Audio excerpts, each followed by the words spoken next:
Hello, everyone. You are most welcome back to another episode of Tellin Tuesdays with myself, Deirdre Ryan. I am a parent coach and I work online with parents one on one as well as in person in Cork City.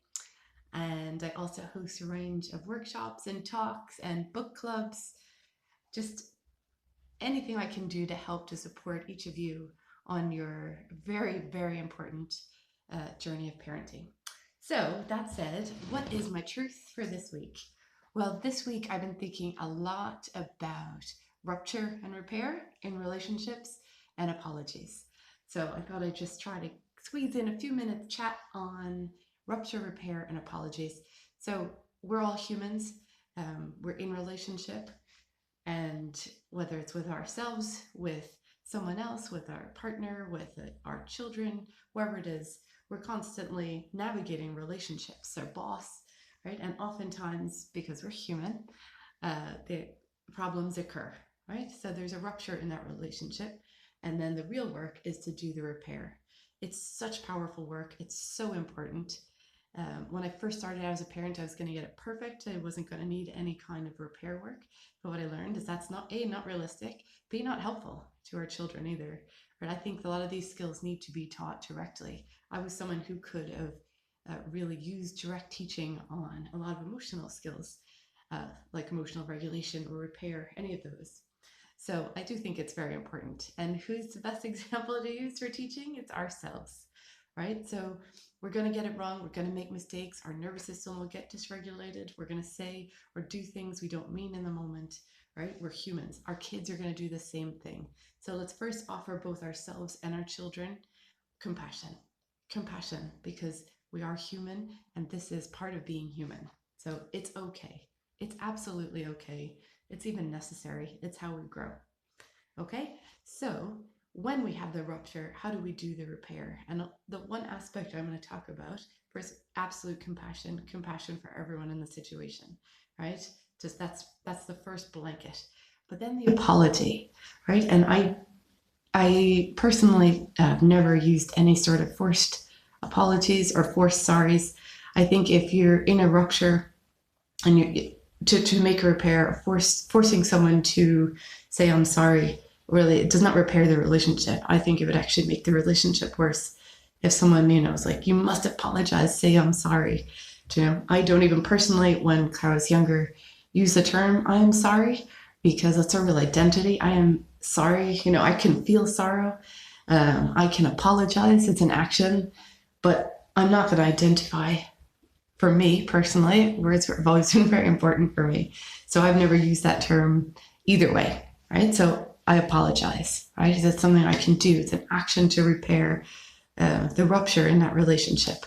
And 13 years parenting, lots of experience with apologizing.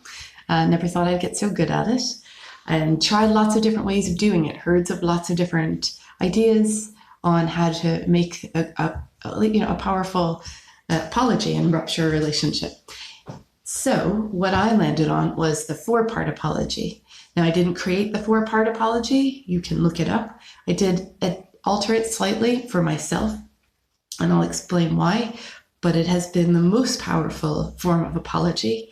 It has taught me how to apologize, not just with my own child, but with friends or family members. And I've received 4-part apologies. I've given 4-part apologies.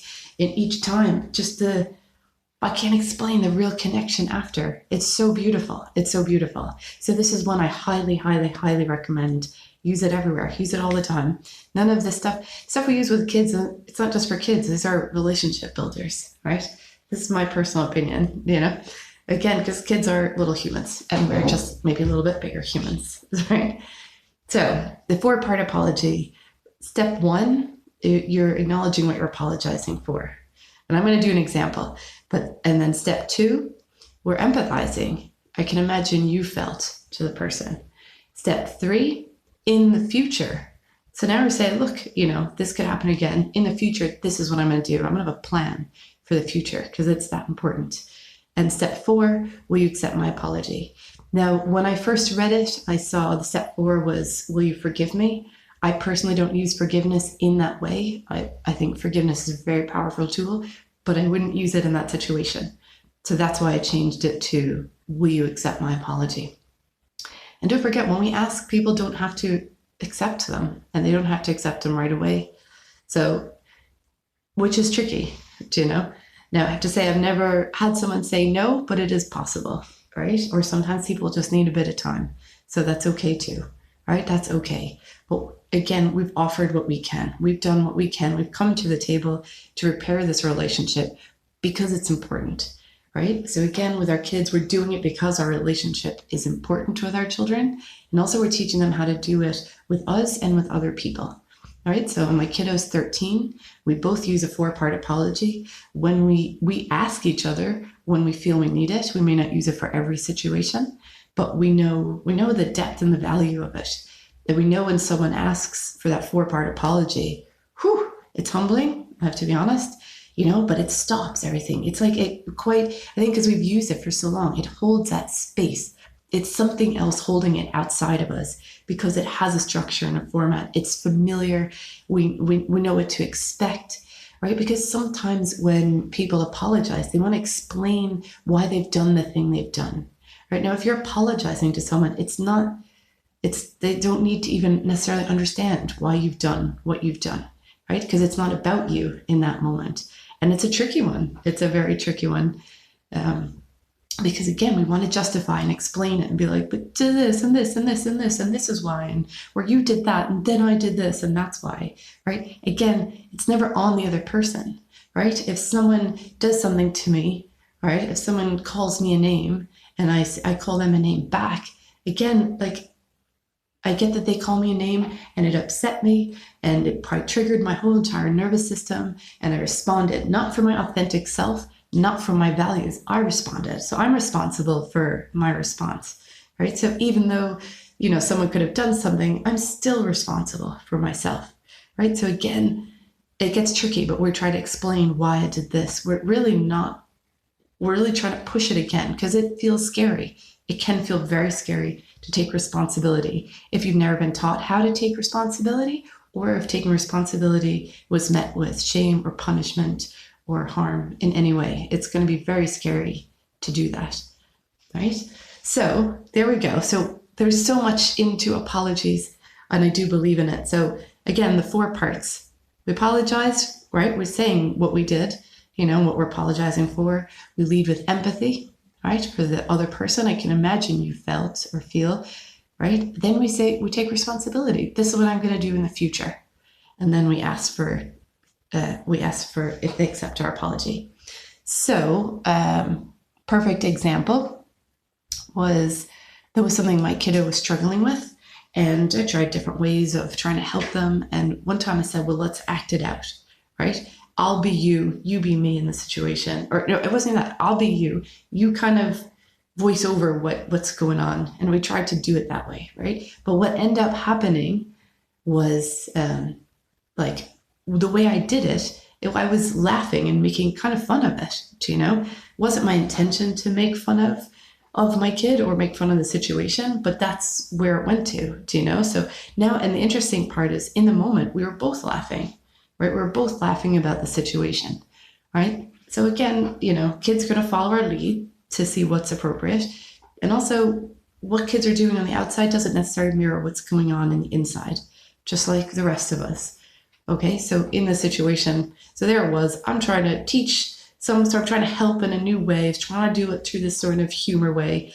And honestly, it wasn't okay, So I said, well, hold on, I had to 4-part this. This isn't okay. And again, remember I said, in the moment, my kid was laughing too, So but when I came for the 4-part, my kiddo was really, really grateful, because inside they knew it hurt. It didn't feel right. Okay, so here's the 4-part for that one. He said, hey, look, I really want to apologize for, making a joke of that thing that you struggle with, right? I really want to apologize for making that funny. So something you struggle with. 2nd part, I can imagine you felt shame and embarrassed and hurt right? And made fun of. I can imagine you felt that, right? Part 3, in the future with this particular thing, I'll either do it for you in that moment, or how do I call you back, right? And, Clary told me, well, say it like this. I said, great. So now we have a strategy, right? We have a strategy going forward. And 4, will you accept my apology? And thankfully they said yes. But you see that just the power in that, I'm really taking ownership. It really showed that, reflected on that. It wasn't okay. It wasn't okay. And it doesn't make me bad. It doesn't make me bad for doing something that wasn't okay, right? I'm human. I'm human. We're going to try lots of things, or we're going to make lots of mistakes, right? So again, there's lots of space to practice. But in that, it's just the power and the beauty of the exchange with that particular one for us, because it's what we've used. And I just find it so perfectly comprehensive, and it just holds all the aspects of what repairing a relationship really looks like, right? So that apology is such a powerful vehicle for repairing a relationship. Again, with our children, with ourselves sometimes, with other people in our lives. So that's what I wanted to share today. Just the real power of like a real, true, authentic apology. It is so powerful. It is such a powerful vehicle for change, for connection, for repair, right? It is just, I just can feel, and there's so much love in it. I can feel it in my own heart now, even going through that.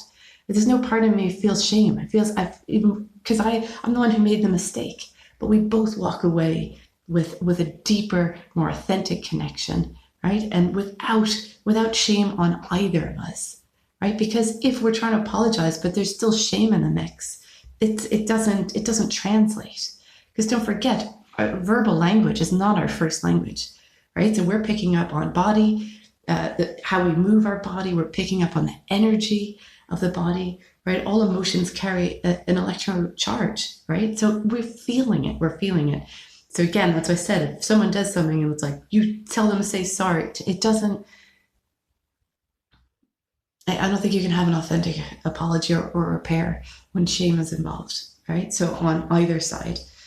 So I hope you've found this helpful. I can't believe every week I say I'm going to make it really 5 minutes, and now it's 12. So yes, let me try a 4-part on that. Okay, guys, I'm really sorry that I have not been able to keep these videos to 5 minutes as I originally set out.